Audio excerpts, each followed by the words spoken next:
Yo, what's going on, beautiful people? Welcome back to another week of Respect the Game podcast. Shout out to new listeners who are listening to us tonight, whether that's YouTube on YouTube or whether you riding in your car listening to us through whatever streaming audio app. My name is Edward. Please stop what you're doing as always and go follow at Emax Stats for all your up to date sports coverage, high school level, college level, and the pro level. And like I always say, if you're gonna do a podcast, make sure you do it with your peoples, those you love. So yeah.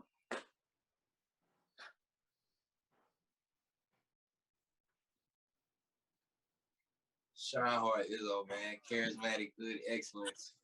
That's Twitter, Instagram, SoundCloud. Just a couple days ago, it was not Instagram because it crashed. We'll get into that, but yeah, man, let's go. Yo, it's the one and only Black Peace, the rap plug, the hip hop plug, the host with the most that blows the most smoke. Black Peace. Yo, check me out on Spotify, Apple Podcasts with Talkin Smoke podcast. Be sure you go check me out, baby. Let's go, baby. This is Coach Johnson. I am the husband of Jordan. I'm the father of Harper and Deuce. I'm here to help you see the game a little bit differently, help you to reason out your thoughts, and to bring the controversy. Good afternoon, beautiful people. I'm the one and only Sedacious Xavier Miles. And on behalf of me and my brothers, we want to say we love you and we're here for you. True that. So as Sean Hard was saying, you can follow us on all social media platforms. For some people, that may be primarily Twitter, or Instagram or Facebook. However, we didn't have those functioning yesterday. It was the Monday. We were shooting this on a Tuesday. So yeah, social media went down. It crashed, or whatever you want to call it. Conspiracy. Who knows? I wonder what are the inner workings of that. I personally started to think that I not pay my phone bill or something. Like, what's going on here? Why don't I? Why is the Wi-Fi tripping in here? That wasn't the case though. For whatever reason, it went down. I haven't read or come across too many articles yet as to what was the reasoning or as to why. But indulge us with a little bit of conspiracy conversation, if you will. So Facebook and Instagram goes down and on a Monday.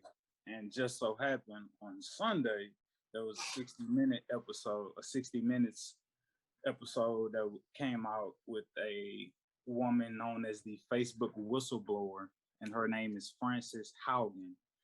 The reason she is considered to be a Facebook whistleblower, she was working inside of Facebook for quite some time, and she left the company because she felt that they were intentionally controlling the algorithms, which I don't think which may not be breaking news to most, but intentionally controlling the algorithms across the nations of what we as Facebook social media users internalize. And so she was saying that, hey, there is a direct correlation between our mood changes and with the information that they give us, whether it's hate speech, whether it's misinformation, whether it's seeing violence. They control that 98.999% of the time when it comes across our feed, and they are doing this intentionally, which obviously is bad when you consider how big mental health has come into play and people internalizing all this information on a day-to-day basis. So that's one complaint. Then she had the second complaint of Facebook and IG is becoming beyond harmful and a danger to young teenage girls. So this isn't just some claims she's made. While working with Facebook, she secretly copied tens of thousands of pages that had internal research going on. So before she got ready to leave, she was taking all of this paperwork and these documents and like discovering those. So here's the quote from her on the 60-minute episode. And I'm probably may be repetitive, but just giving you her side. The things I saw on Facebook over and over again was there was conflict of interest between what was good for the public and what was good for Facebook. And Facebook over and over again chose to optimize for its own interests, like making money. And so when you talk about just diving deeper beyond just saying optimize or what have you, she was basically referring to Facebook optimizes for content that gets engagement and reaction, but its own research shows that all of that information they're feeding us, like I said, is divisive, it's hateful, it's polarizing, and keeping us individuals on Facebook and Instagram requires to continuously have that hateful speech. However, if you're giving us good stuff, good news or whatever, we're not as more susceptible to stay on Facebook. We're gonna continue on with our business, da da da da. But pumping that hate speech and all that hate content keeps people on, makes people more infuriated to comment, to like, to go through this, especially misinformation, especially when you're talking about recently coming out of like elections, like that plays into it. And they have their finger on the button that is feeding us this information when through they can switch the algorithm to give us a little bit more lighthearted content, whatever the case may be. But they're constantly dumping this into the world's feed to keep the likes going, keep the comments going, keep more screen time going, to which again is continuously generating more and more and more and more and more ad revenue. And so if Facebook changes the algorithm to be safer for people, less harmful, less hate speech and all that good stuff, less violence, people will spend less time on the apps and giving out the clicks and giving out the clicks and the ads and so on and so forth, which as a result, one could assume Facebook would make less money, obviously, if less people are on the social media platforms. So this all was put out on Facebook. Oh, I mean, not on Facebook, but on the 60 Minutes episode, and on a Sunday. And as a result, on Monday, we see Facebook and Instagram crash. Coincidence or not? It was reported that Facebook, which bought out Instagram a few years back, that they were hacked. And when they were hacked,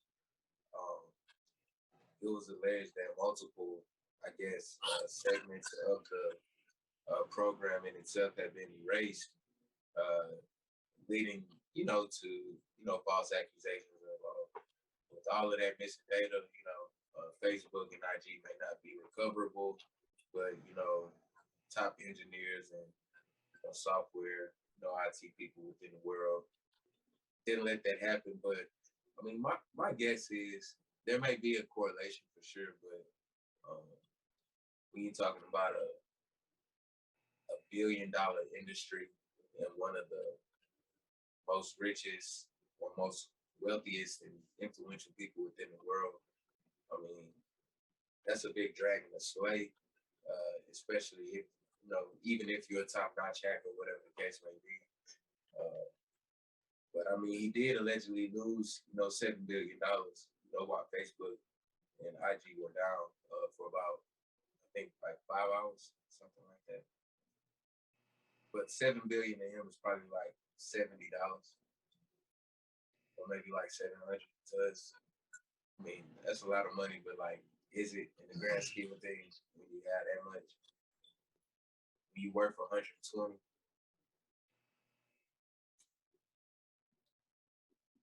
Now, for you to say that he lost 7 billion in 5 hours, I'm just like, damn. And they call that a bad day. They may have been a lot of things compared to what they used to. Yeah, I think too, though, like, I think this is a little bit more the conspiracy side of news versus Facebook, because they both do the exact same thing. So at the end of the day, now, how I don't quite know how the news and the news would inflict with it, but I do feel like this is the same situation that news has.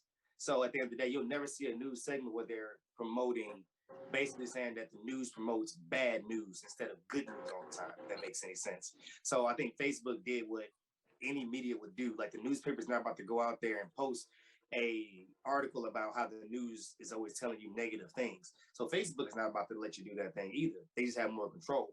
And with their control, they just literally press the button. So instead of just like the news not showing the segment about the news showing only bad stuff, or an article being denied about showing how the newspaper shows negative stuff, the Facebook just did it the way they knew how to do it, which is to shut everything down and to make it less conversation about it.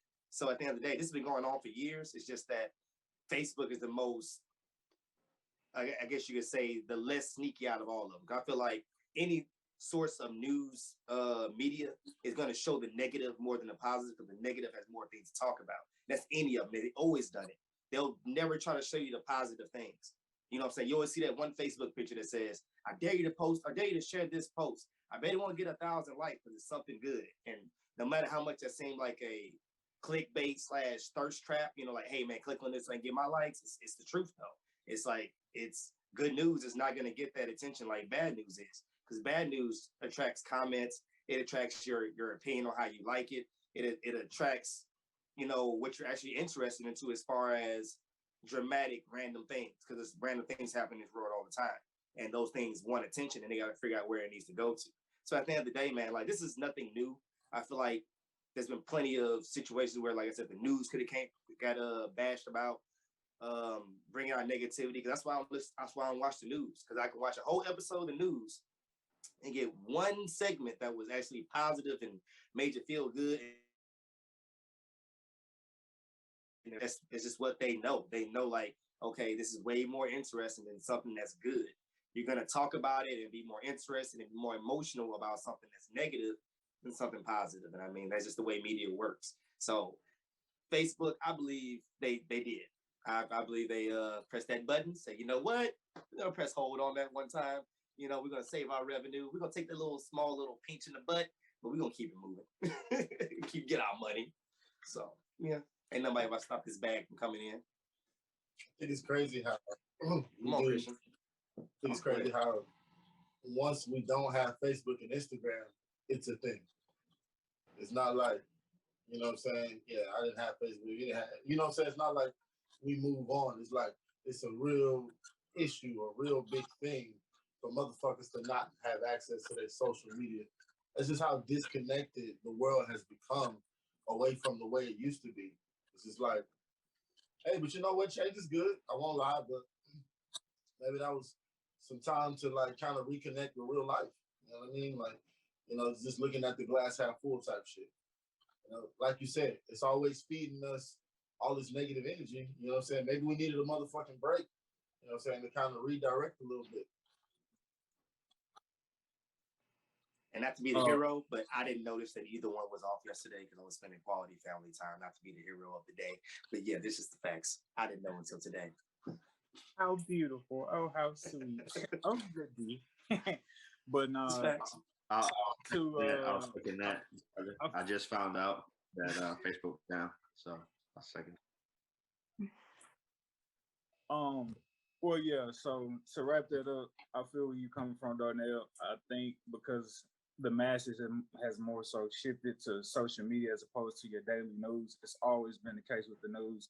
If it bleeds, it leads. With my broadcasting background and journalism, I've heard that numerous of times going to school in Syracuse as well as Wiley College, and even got into it with professors when we had to go cover news stories. Like, I'm like in class, like, yo, you don't think this shit depressing to have to do this day after day after day? But they just like, that's all I know. Like, what do you want? Yeah, let's stick to sports. Bye.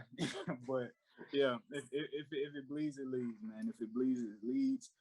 I would encourage people out to try your best to unplug on your own without Facebook or any social media app having to crash. Unplug on your own and truly understand and know that your life really isn't in your phone. So yeah. All right, we're gonna go ahead and bring in the hot stuff. We're not gonna beat around the bush. I do believe there's only one undefeated team left in the NFL going into week 5. And that just so happens to be the team that Shineheart Izzo blazed with the guns out. He got the guns out if you're not watching the pod tonight. Yeah, man. The Cardinals are 4-0. 4-0. 4-0. 4-0. 4-0. 40. Parlay coalition also for the record. Yeah, man. The Cardinals are 4-0. So Yeah, 4-0. if y'all do know, Coach Johnson has not in no way, shape, or form believed the hype of the Arizona Cardinals. Isaac and Sedacious. Sedacious kind of been quiet about it because he mentioned it very early beginning stages when we started the podcast. But I mean, if you're an avid watcher or a true follower of the podcast, you for certainly know Shineheart Izzo told y'all coming into this season that not only the Cardinals were going to the NFC Championship, but Izzo, I think it may not. It's I don't think it's a debate at this point. I think Kyler Murray may no longer actually be a dark horse MVP. I think he's I think he's a front runner with the way it's looking. But yeah, Cardinals are 4-0. Is it time for Coach Johnson to put some respect on Kyler Murray and Coach Cliff Kingsbury? Yeah, Cliff Kingsbury. Cliff Kingsbury name. So the question of the evening, is it time for me to put some respect on their names? It is definitely time for me to put respect on Kyler Murray's name. I have not been buying Kyler Murray. I've been selling him. And after 2 weeks in a row of me seeing Kyler play in structure within the offense, a majority of his plays that he has made have been, within the offense. Not a lot of razzle dazzle. Yeah, not a lot of razzle dazzle. Let me do something that only 2 or 3 people in the world can do, and that's only going to happen 2 or 3 times a season to get likes on Twitter and and stuff like that. No, he has played. He does that every game, but go ahead. He hasn't done it the last 2 games, and he hasn't had to. He has played within the structure of the offense. He hasn't if you go watch the highlights of the last 2 games, he scrambled outside the pocket, and yes, he ran for stuff. But the first two games, it was spin around, run around the pocket for 8 seconds. Oh, a guy comes open, let me throw the ball downfield, right? That was not what was happening in his last 2 games. If he scrambled outside the pocket, it was to run for 10, 20, 16 yards to get a first down, or to buy a couple extra seconds to get it to a guy. But he didn't even have to do that a lot. He played within structure. He hit guys when they were open. He is making AJ Green actually look like a receiver. And I am 100% buying and respecting Kyler Murray. I am hesitant on Cliff Kingsbury.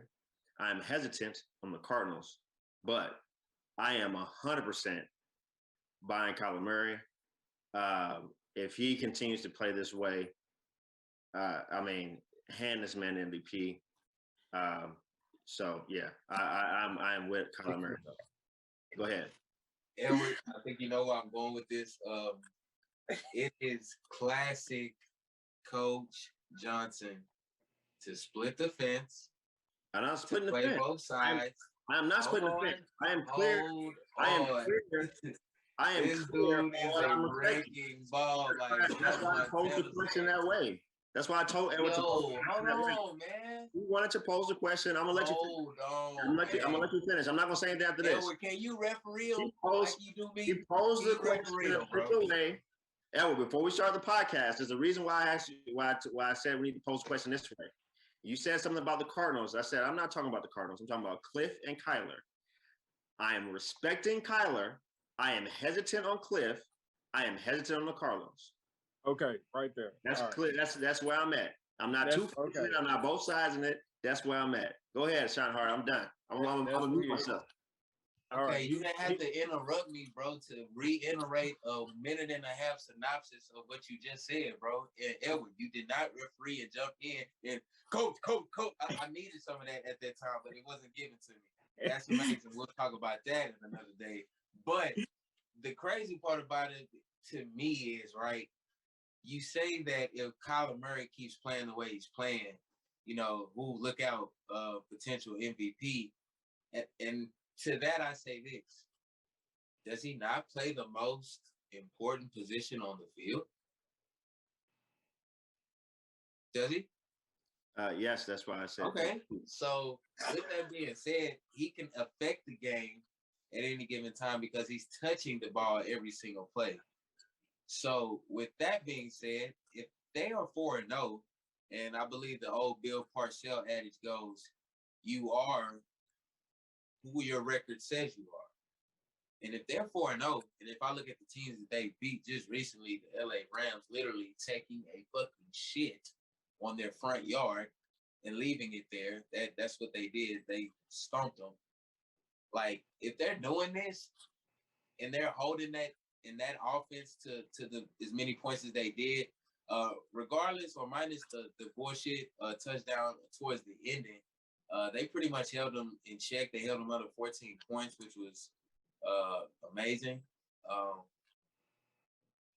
To hear you say that you are hesitant on the Cardinals, I think it's a bit of an oxymoron, right? It's like if you're all in on Kyler, essentially you have to be all in on the Cardinals, being that he's leading that pack in that charge. And the reason I say that, if you look at the MVPs over the last, let's just say 5 years, they have each gone a good ways into the playoffs minus Lamar Jackson. You can say, as far as the deep into the playoffs. So I think that would kind of go into the trajectory of my pick of them kind of maybe being within the NFC Championship game and really having a chance to win that. So it was just, it smelled like a little bit of both sides of the fence to me, which it was, because you do it very convincingly, might I add.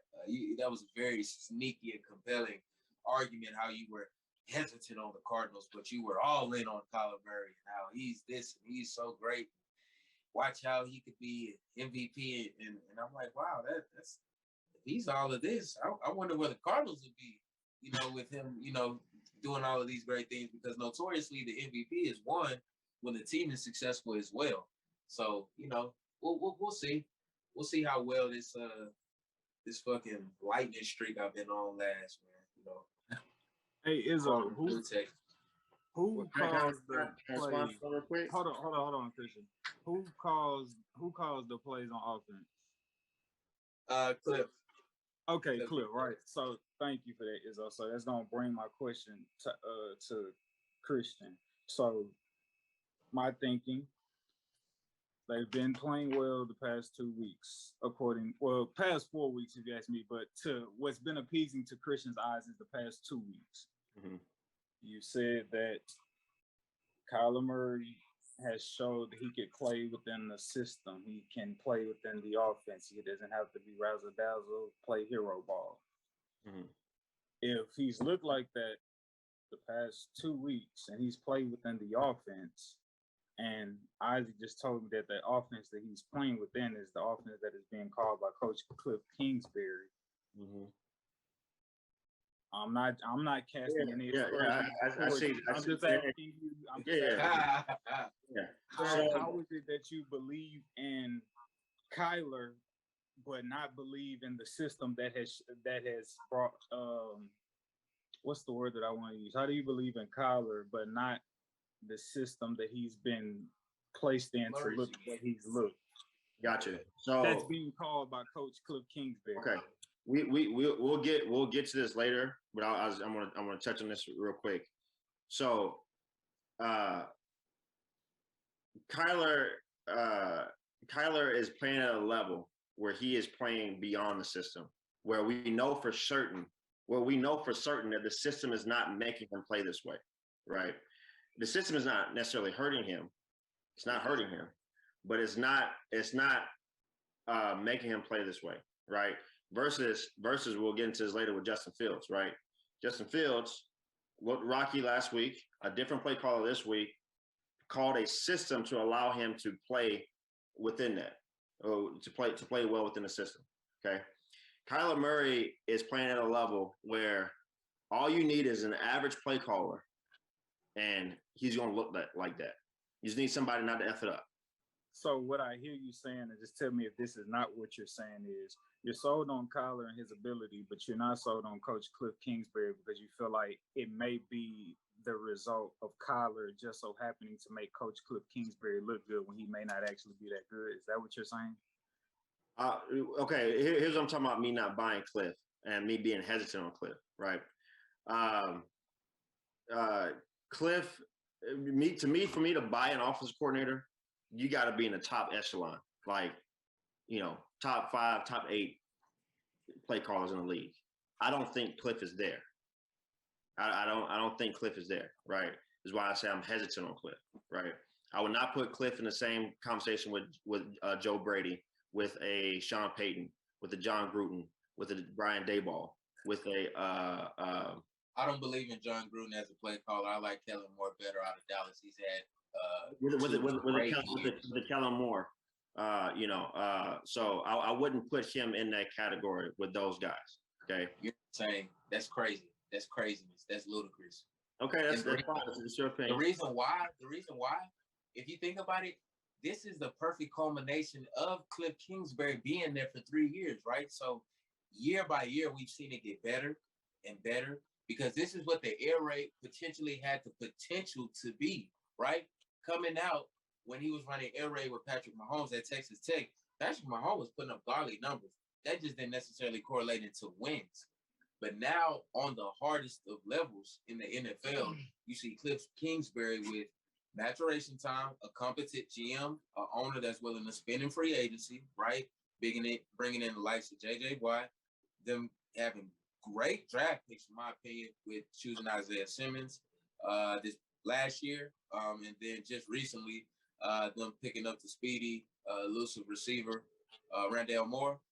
I mean, they've shown competence over the last 3 to 4 years in drafting, and then they have a clear direction on offense. And what I think I'm seeing now is Kyler Murray flourishing in a system that keep in mind, he's been in 3 years now. And we've literally seen him get better and better each year. And now it's no surprise. They're a top 3 offense. I think they top 3 in yards. And I think he's leading the league in touchdowns. I think total touchdowns. It may be Patrick Mahomes right now with 13. But I think Kyler may be right behind him. Yeah. Cliff been calling for all 3 years. Is over. Cliff has been calling for all 3 years. He's been shooting that pistol all these 3 years. He the one behind him. He's a shooter. He ain't a bullet though. That's Kyler Murray.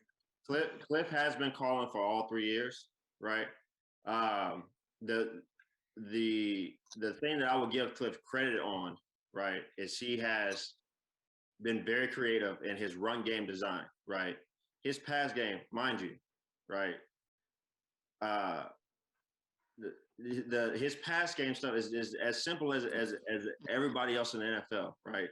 Even the stuff that he started out, that he came into the NFL doing with the air raid, he's not doing as much of that anymore. He's doing basic NFL concepts in the pass game. Where he's becoming maybe being taught as far as the top echelon of offensive coordinators is his run game design stuff that he's doing with Rondell Moore and James Conner and Kyler Murray, using all 3 of them. And the other guy, I forgot number 2. I forgot his name. But that's where I can give Cliff credit. But his pass game stuff is still as simple as everybody else. He's not doing as much of the regular air raid stuff that he came into the league started doing.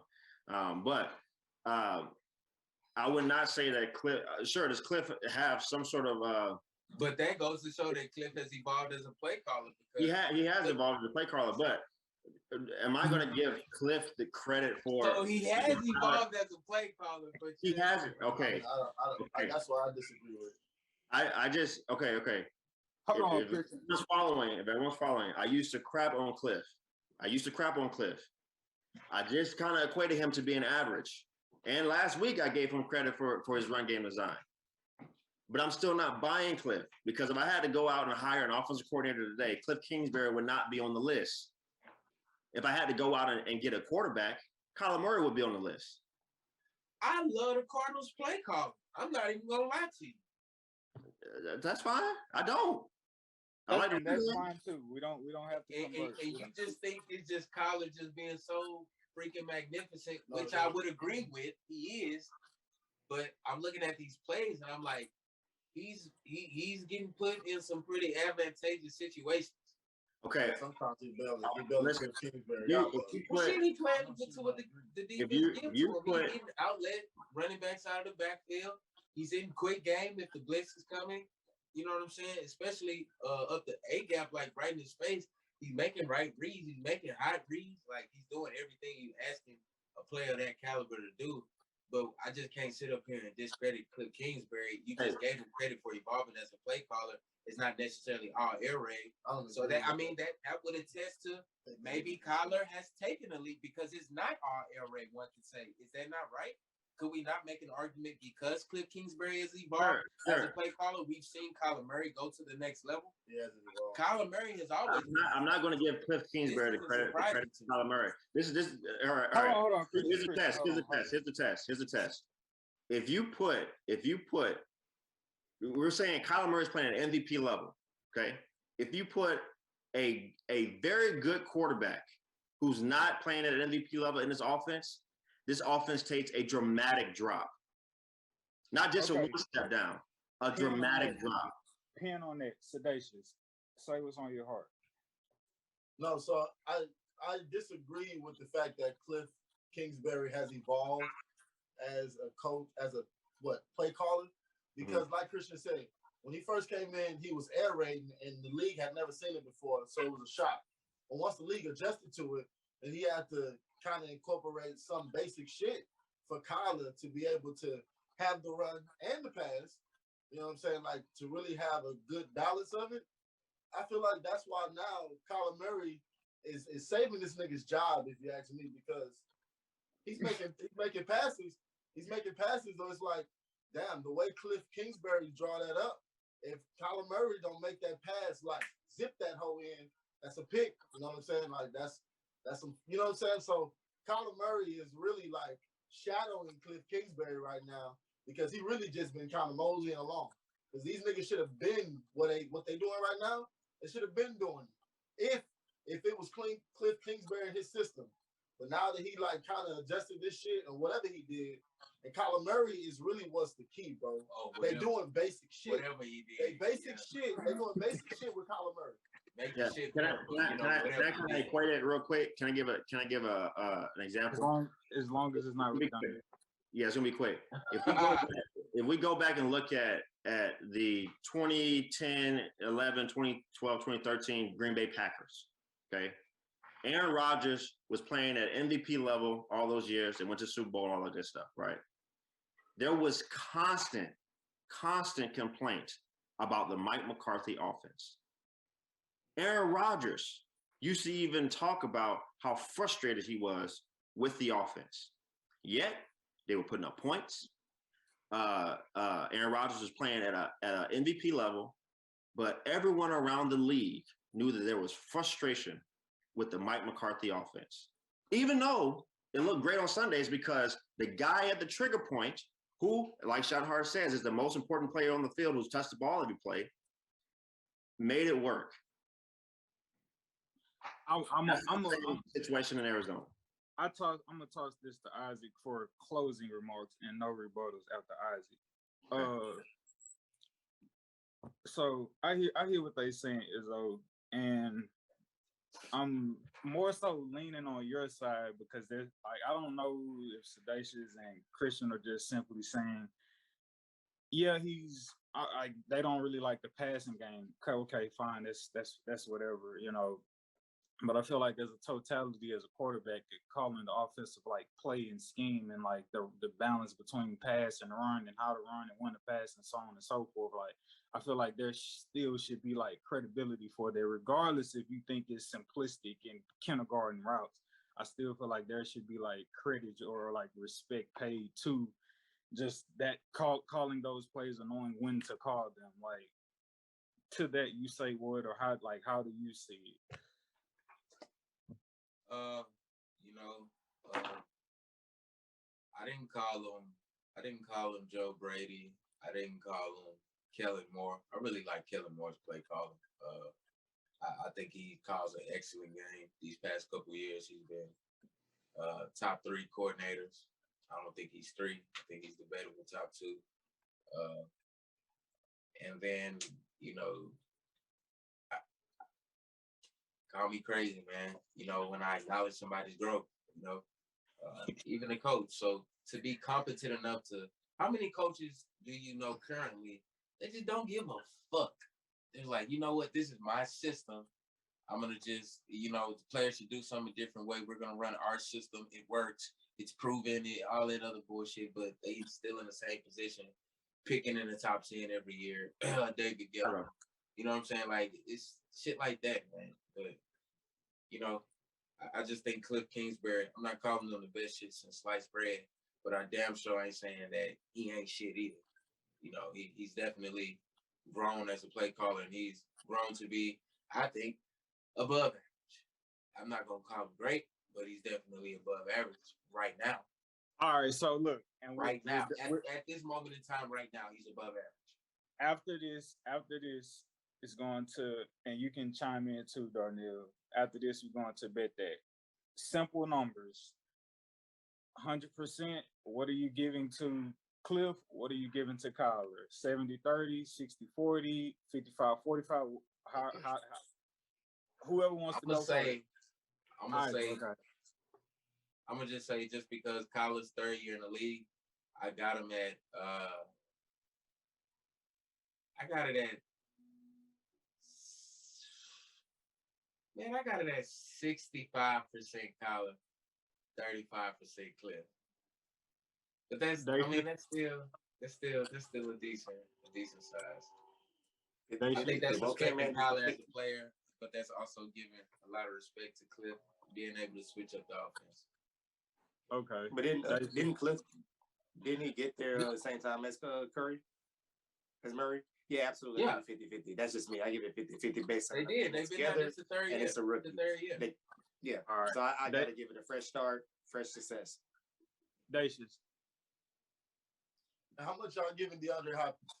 Dacius, just we Clifton Kyler right now, bro. Please. Sounds good.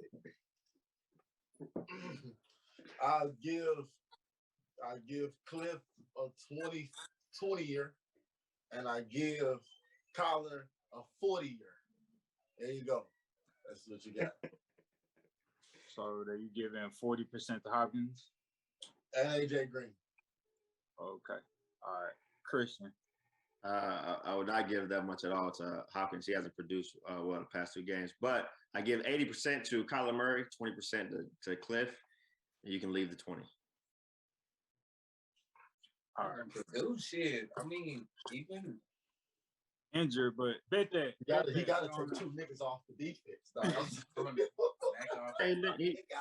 He's been hurt. He's been hurt. And he just had the fucking best corner in the league on him. Bet that, Izzo. Yeah, bet that this week, man. Shahor is taking all bets. You definitely should adhere to this at your own risk, of course. But I have Justin Jefferson for the Minnesota Vikings having a huge day. You should definitely take him over on receiving yards. They'll probably have it somewhere north of 60. You should definitely take the over on that. The Lions are an abysmal team. They haven't been able to really put it together this year. Look for them to have a big day. No surprise now with this next guy. Dak Prescott, man, against that Giants secondary. I'm looking for CD and Amari to have huge days. And with that being said, I'm not necessarily maybe foreseeing Dak go off yardage-wise, but if they have him set at 2.5 touchdowns, you want to take the over on that for sure. For sure. And then last but not least, Clyde Ellison going up against the number 1 defense in football right now, that being in the Buffalo Bills. Especially for fantasy. That's when I say number one in fantasy. Especially against the run in, they're pretty top against the pass as well. Look for him to struggle rushing wise. They have it set at around 45, which I think they will. Probably around 42. It may be set a little lower because they're probably projecting him to have a bad day as well. Probably want to take the under on that. I don't really foresee him getting 40 yards on that defense. If he does, I'll be extremely surprised.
but it's definitely you're not gonna be doing your ears a dishonor for sure.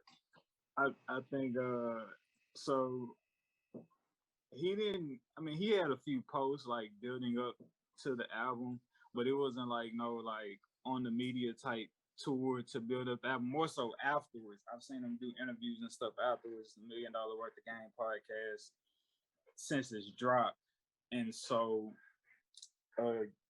Darnell and Isaac, y'all right. He talked about the writer's block or whatever during the pandemic. And so when I was listening to the album, initially, when I first listened to it, I was just like, I don't think I really need this album. And I didn't feel like the ecosystem of the rap world was like fiending for like a Meek Mill album, right?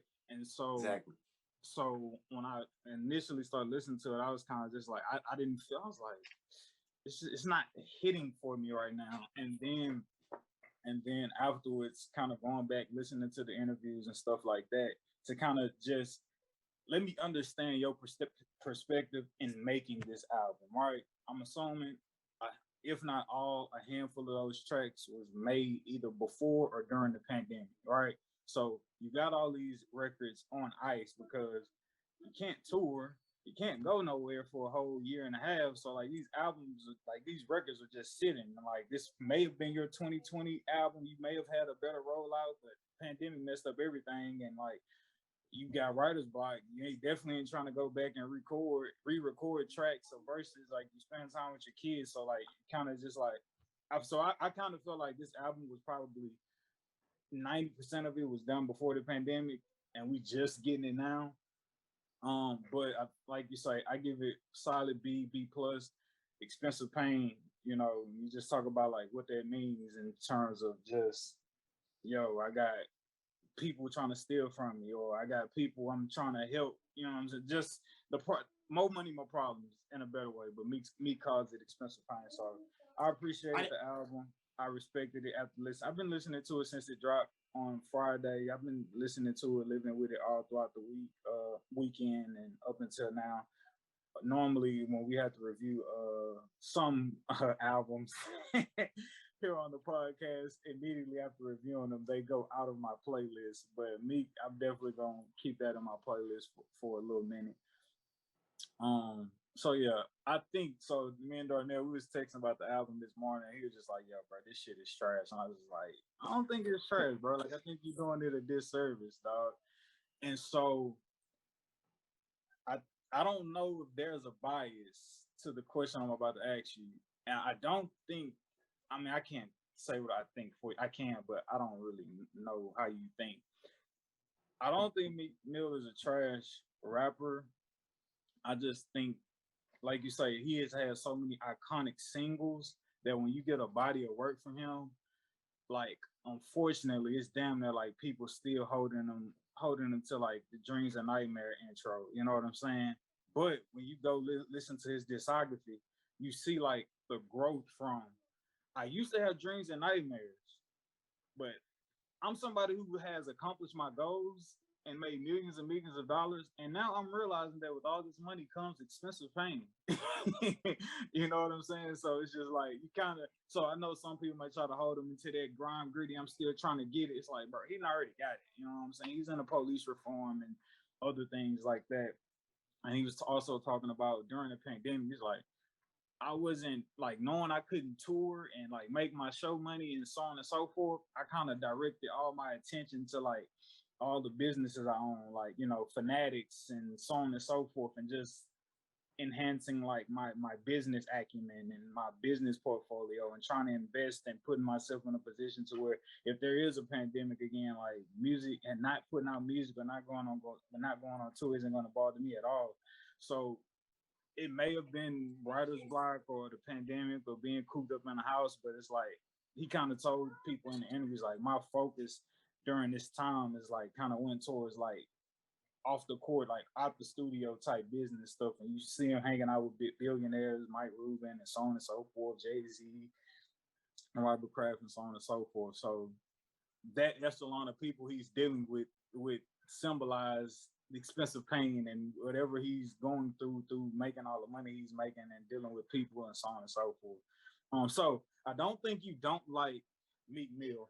I think you have a personal gripe or vendetta against just like street rappers, right? Now, saying that out front, right? You could go try to go name like immediate street rappers that I know you like rock with tough, Sauce Walker, Maxo Cream, right? So, but if we push them off the shelf and like those are just like a given, whatever, like Darnell, like you love Kanye West, you're a diehard Kanye West fan.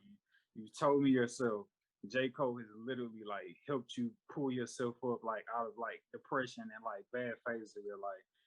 Your daughter knows The Weeknd word for word damn near, and I want to say JD too. What's up, nephew? Right. Thanks.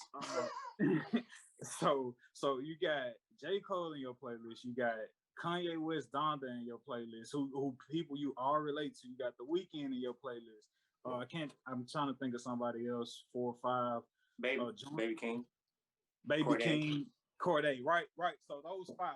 None of these guys portrayed to be in any street affiliated activity. J. Cole made reference messing with the guys from the streets and having niggas from the streets go stand in line at admission offices, but none of these 5 guys that we just named are street guys in no way, shape, or form. And so I don't think you dislike Meek Mill. I don't think he's a great rapper.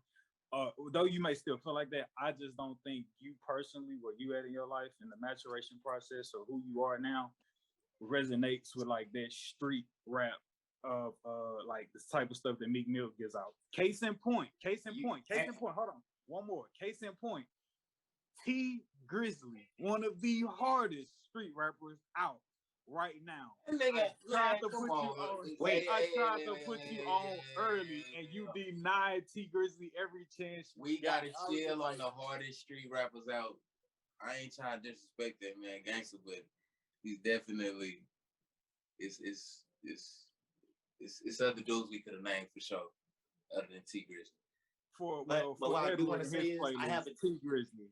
I have a difficulty with not the street rappers, bro. It's the street growth that does bother me.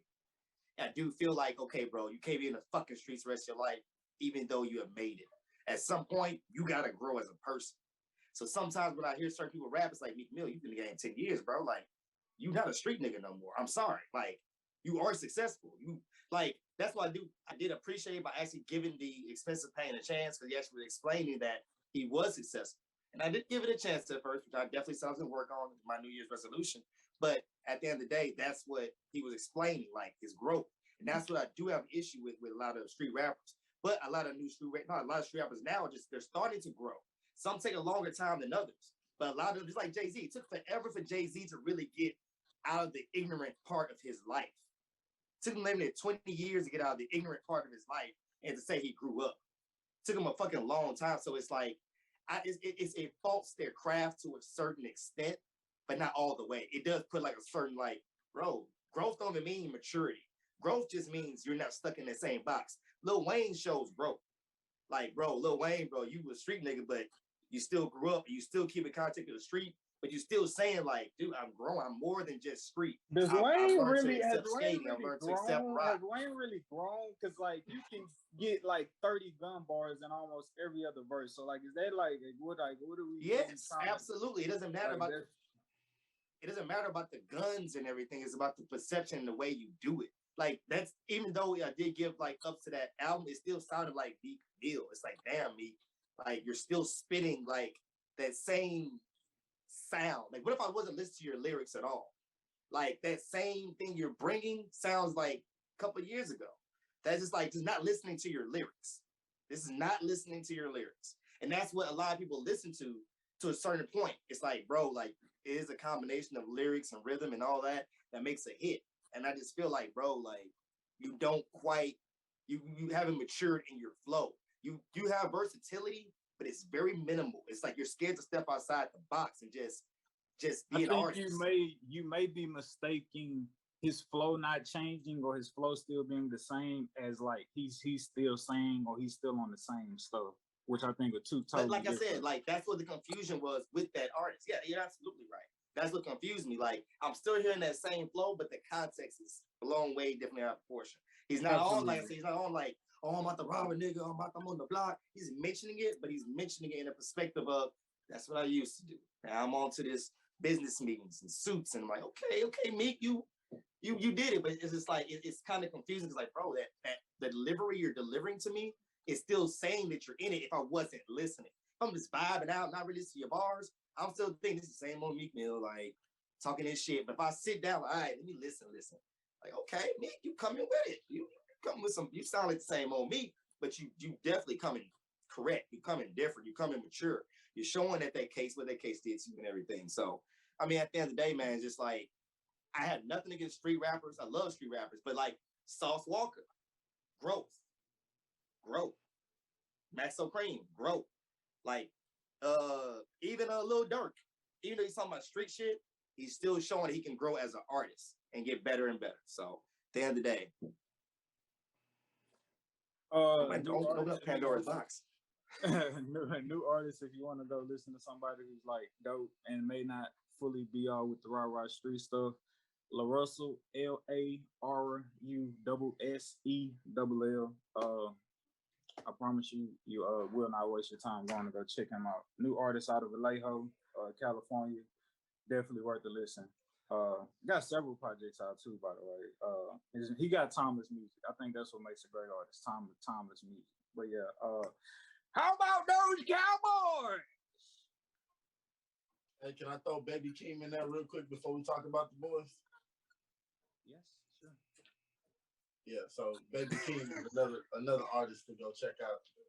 If you ain't on it, you know what I'm saying? Anyway, he got a song out with Kendrick Lamar right now that pretty fed. Anyway, that's his cousin, by the way. Anyway, so yeah, Dak gonna get MVP. Don't worry about that. We're gonna win the NFC East. Don't worry about that. And we probably have to fuck around and see the Packers or the Seahawks or the Cardinals. One of those three teams. But either way, I think we can take their ass and go to the Super Bowl. What's up with the disrespect on Tampa Bay? Yeah, the Tampa Bay, they're gonna get eliminated before the NFC before they get too far. No objections this side. Tell you that for sure. It's gonna end up being one of them three teams to fight for it, to go against the Cowboys for the NFC Championship, to go to the Super Bowl. Yo, I vouch for him. I'm going with that. I'm gonna say they're getting eliminated early. I'm gonna go on your train with that play. I don't know when DeMarcus Lawrence supposed to return, but when he come back, it's just only gonna make this defensive line way more harder. Now, this is new information. How do you feel about Jalen Smith not being there? Jalen Smith? Yeah, he's apparently supposed to be getting released soon, according to NFL.com. Oh yeah, nah, because it might be where we don't need him, and I hate to hear that.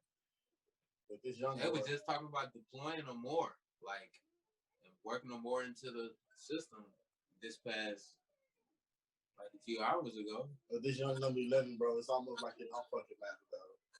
Because I was about to ask you, does it matter? Like, does that hurt? Because he was looking like a monster in the last couple of years, so a little curious. They'll be fine. Hey, I'm just super excited about our defense. I said this way back when we get Dak a defense, and the nigga look perfect. He don't have to play from behind. You know what I'm saying? Like, we get to kick ass now. So yeah, I'm excited. I think Dak gonna get MVP. I think between Kyler Murray and Dak Prescott, he'll edge him out. The only reason I would disagree with Sedacious on that, not because of Dak's ability or his play. I think that the team around him is objectively much stronger, so he won't have to look as great as Kyler does. So, but as far as him getting winning the comeback player of the year, I think that's in the bag. Yeah, I mean, the Cowboys look like the most complete team in the NFC right now, especially with the injuries that the Buccaneers are experiencing right now. But I love what the Cowboys got going on. Michael Parsons is looking legit. When DeMarcus Lawrence comes back, He'll be legit. Diggs, oh my gosh. And that offense is, I mean, Ash, where's can I ask the, some football people some questions? go ahead. Is it 2000s Cowboy success or this 1990s Cowboy success that you guys think they're on? I don't know, bro. I don't know. They looking like them boys from the 90s, but I don't know. We're gonna have to see because no, 90s are champions, I'm gonna 2000s say are from the haters. 90s. I'm gonna say from the 90s because they look like they trying to obliterate shit. So All right. We gotta move on. What the hell was Urban Meyer doing, bro? What was he on, Coach Johnson? Man, that nigga was what- getting rolled up, bro. And talking about some stupid comment. shit. And he preach accountability and shit to his players, man. I ain't finna condemn him and shit. No comment. Nah. Hey, bro, First time everybody answer. know. Not everybody. But he do really that lied. to the He was just like, podcast. yeah, I'm gonna go back and spend some time with some family, which he did. But he didn't say that during the party that he was gonna get, you know, Hey man, young ass whippersnapper ready to cough up some. Yeah, you know, hey, bro, you that nigga though, bro. You that nigga, bro. you're a married man with kids. But you still that nigga though, bro. What happened to your man's, bro? It ain't your fault that they want to put you on Twitter and shit. You know what I mean? Baby, I'm Urban Meyer. You know that. You know I'm Urban Meyer, baby. Come on. She know the wife 90% of the time know that you hitting other shit. Cause you that nigga. that's a Was that possibility. really your side piece, or that was just some random shit?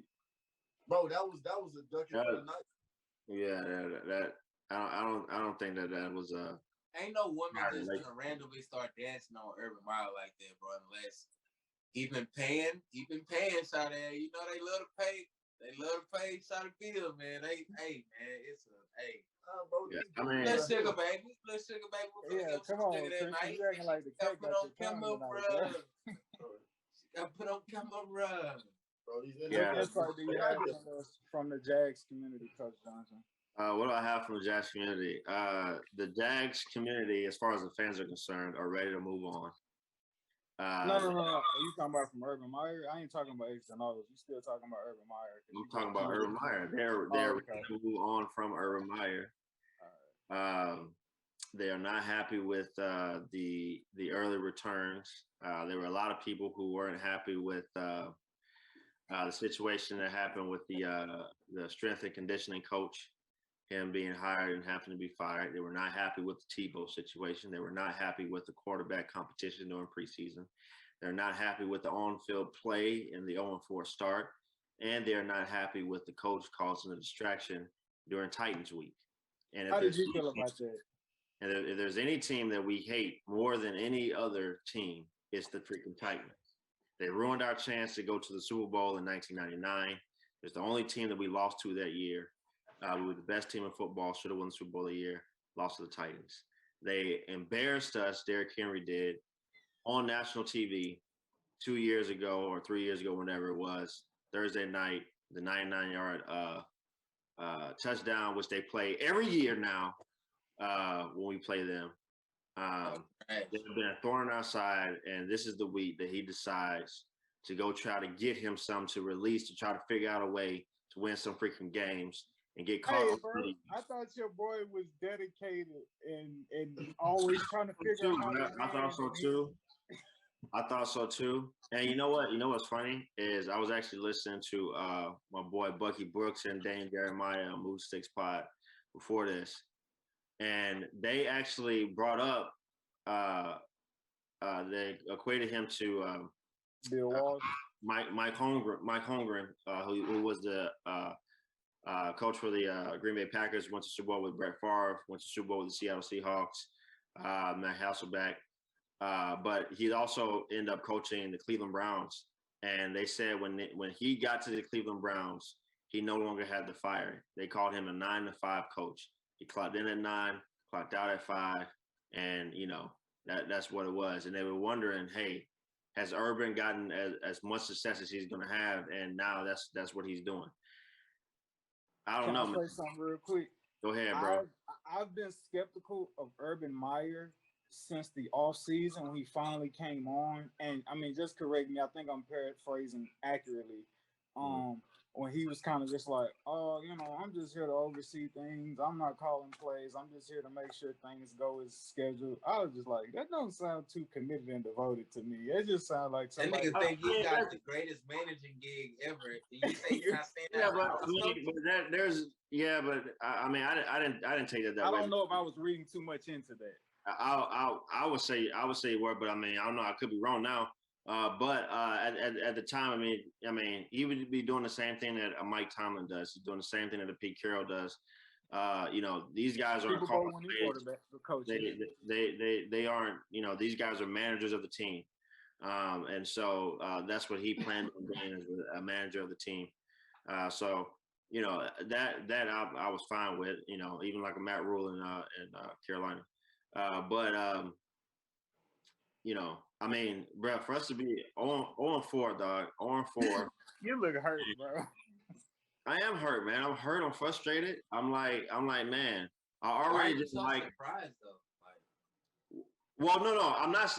Okay, I am not surprised. I was not surprised with the sketchy hire. Which, if everybody wants to go back, I was fine with the hire. I was the only person on the planet that was fine with the hire and all that. Y'all just another episode, but. A sketchy hire that people didn't like, bringing in players that are on the fence. I was fine. I've been fine with almost first string ass back. Get your ass back in the commentating booth because you're not a fucking football tight end in the NFL. Yeah, I mean, I was fine with him bringing in Tebow. I was fine with all that. I was fine with it because I knew at least the coach that I thought I knew. I thought wasn't going to keep him. I thought I was getting a guy that was not going to sleep till he figured out what was going on. Right? But after being 0-4, that nigga is sleeping the ham and he's sleeping with bitches. That's more shit. 0-4, dog. We just lose a heartbreaker. You had a chance on national TV. This is the best your team has looked all year, and you lose on a walk-off field goal in your home city. Oh, I didn't know that was the whole back time. and keep some tail. And then after that, you go out and what the fuck are you celebrating? You thinking it's the 2020 Florida Gators? We go out and get them some tail. 10-goal fucking homecoming reunion. Look, now you out here as a Jags fan, sleazy ass scumbags and shit, man. You ridiculous. You know what? And no offense to that young lady because she probably was there for a good time, not a long time. I don't know if that was her mistress and everyone else was just because if you look around, no one is saying anything about it. And one can make the argument the people standing in front of him were almost acting as though a human shield. But little did they know. I don't think they were acting as human shields because if they were, the video would have got out. I mean, I think he looked pretty content not to really move to the left or right. If you see him kind of, I know what I'm saying. It looked awkward, bro. It's like he didn't know if you wanted to tell her to move around. He's like, I was like, what's going on here, bro? You gonna commit or not? Yeah, I mean, I'm not necessarily here to necessarily talk about the video or the morality of the video or anything like that. Like Urban, how's your wife and your kids? I mean, like Sedacia said, we don't know what goes on in different marriages. They've been married for a long time. Urban Meyer's been the guy for a long time. What about the marriage to the football team, coach? That's what I'm talking about. That's what I'm talking about right here. Damn your wife. y'all keep going on. I'm not in their marriage. I don't know what they got going on. Exactly. She had put out a tweet, though. She put out a tweet saying, I told him to go out. Yeah, she did put. I mean, so I have no idea. They probably been doing this for a long time. So I have no idea what. She looked really comfortable. I'll tell you that. Huh? She looked really comfortable. His wife? That was not his wife. The sleeves. We're talking about the woman in the video. We're talking about his wife. We're talking about it. I'm saying his wife been knowing he been a shiesty ass nigga. That's a possibility. So I'm not here to talk about that. I'm saying as a Jaguars fan, as somebody who's been a defender of Urban Meyer, I've defended him with the thought that he was not going to sleep till things got right. And after 0-4 on national TV in your home city, you decide to stick around, don't even fly back home with the team. You got 3 extra days now to prepare to beat the team that this organization hates, and you stay back behind to quote unquote see the family and to get you some tail. Bruh, I am on board with the rest of the Jaguar faithful and say, get the F up out of here. We don't need you no more. Let's go ahead and move on. Let's start the search over again, because we're about to waste the best thing that's ever happened to this franchise in Trevor Lawrence. We're about to waste the cap space that we got for the next couple of years. We're about to waste the extra picks that we got. Get Urban Meyer and Trent Baalke as far away from the Jaguars organization as you possibly can. We are done. Hey, Christian, I think you you was breaking up, bro. I think I heard you incorrectly. Y'all heard me. Yo, you heard it here first. Coach Johnson, who is normally set in stone and firm in his beliefs, and especially his teams, he has jumped off the ship officially of not the Jaguars, but the head coach of that being Urban Myers. He took Travis Etienne in the first round.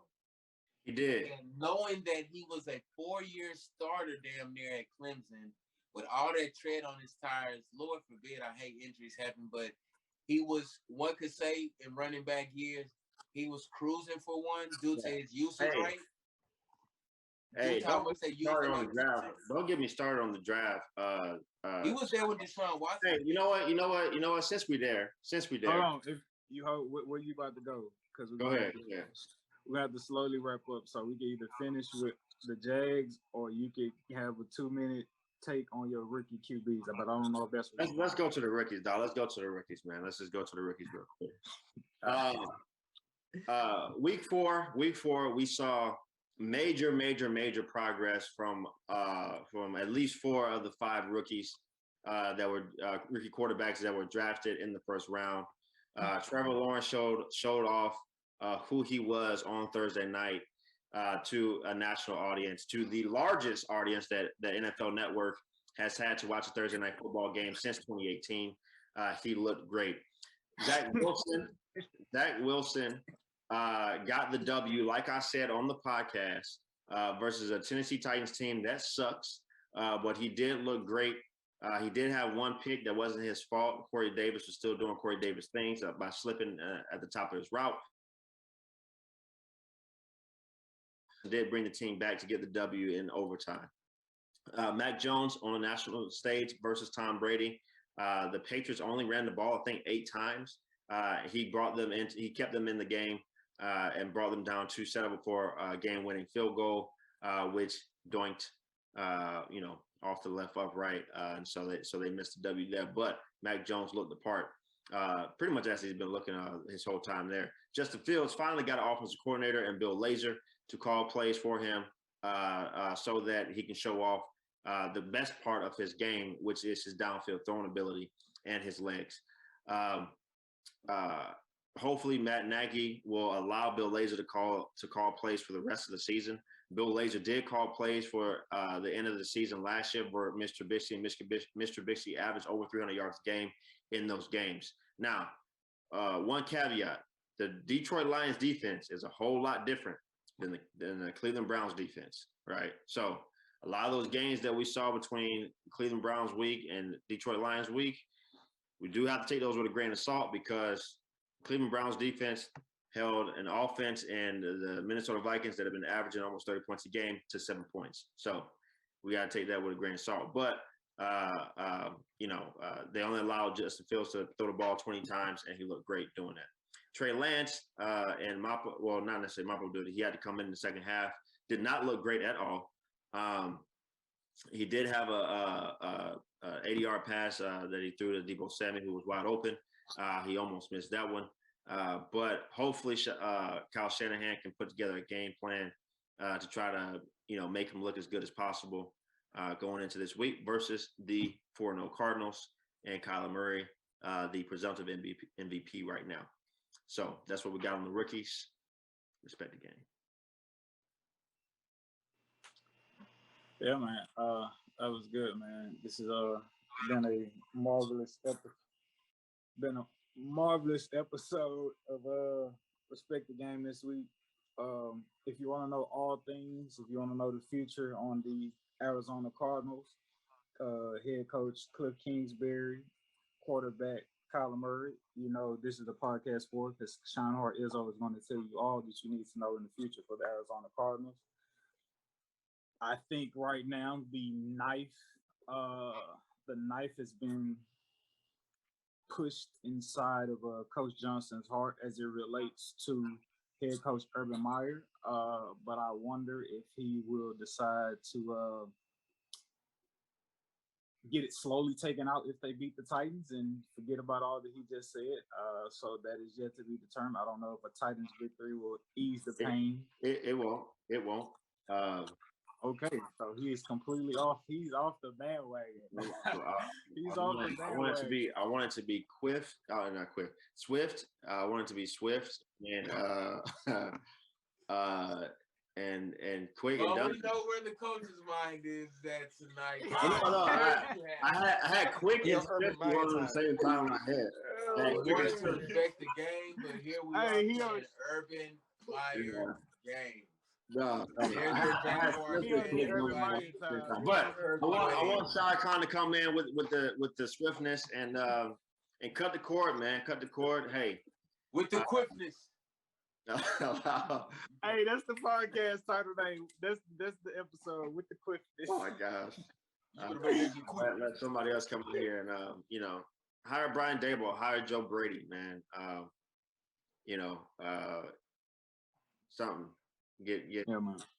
Yeah. I want everybody to pay attention to a very special Cowboys fan that we have on this episode, that being Sedacious Xavier Miles, the one and only Live the Rapper. Sedacious isn't belligerent. He isn't too high. He isn't too low on the Dallas Cowboys, as most Cowboy fans will be around this time. So everyone pay attention and keep a pulse on as the season progresses. I think that's something definitely worth keeping your eye on, the pulse of the Cowboy, a true Cowboy fan. Yeah, man. So we're gonna close this episode out. A little bit of encouragement for you good people's spirit. So I know everybody is getting caught up in the hoopla, the meaning, the decoding the messages, and the meaning of the Squid Game that just recently came out, the series that just recently came out on Netflix. So obviously it has a lot of hidden messages in it, capitalism, so on and so forth. I probably need to I didn't watch all of it. I need to watch it in full to take in all the little nuances of it. But one thing that stood out to me emphatically about the Squid Game is that the director of this film made this film 12 years ago and was trying to get it on, was trying to get it greenlit, was trying to get people to take it, was trying to get people to buy it, trying to get it in the theaters and so on and so forth. And he was constantly denied, rejected. Get that out of here. We don't want it. We don't know what that's about. Keep that for yourself. Made this 12 years ago, expending whatever resources he had to try to continue building it or whatever, shopping the script around. Kept getting doors slammed in his face 12 years ago. But instead of letting that dream go that he had, he maintained it, held on to it, continued to pour into it, and continued to hold on to it. And here he is now, director from Korea, wrote the script 12 years ago, and now it's #1 in 90 countries. So to anybody out there in this world, you may have a dream, but the dream that you have or whatever you created or executed so far, that appointed time hasn't yet met the work and all the things that you've done. Those two instances have not yet connected. Sometimes you can feel like, damn, I've done all this work, or I got the perfect idea, or whatever the case may be. But for whatever reason, it's not clicking, and most people would just throw it out the window and be like, okay, it wasn't meant to be. Hey man, God put it in your heart. Hold on to it. Don't let it go. Just wait on that appointed time. 12 years may seem like a long time, but hey, like Nipsey Hussle said, the only distinguishing quality from him and all the other rappers is that he didn't quit. And so this director of Squid Game from North Korea, I'm gonna just say Korea, he just didn't quit and he didn't give up on getting his movie put out there in the universe. So don't quit. That's also a part of respecting the game. Don't quit on your dreams, beautiful people. Love, and we will see you next week. It's a marathon.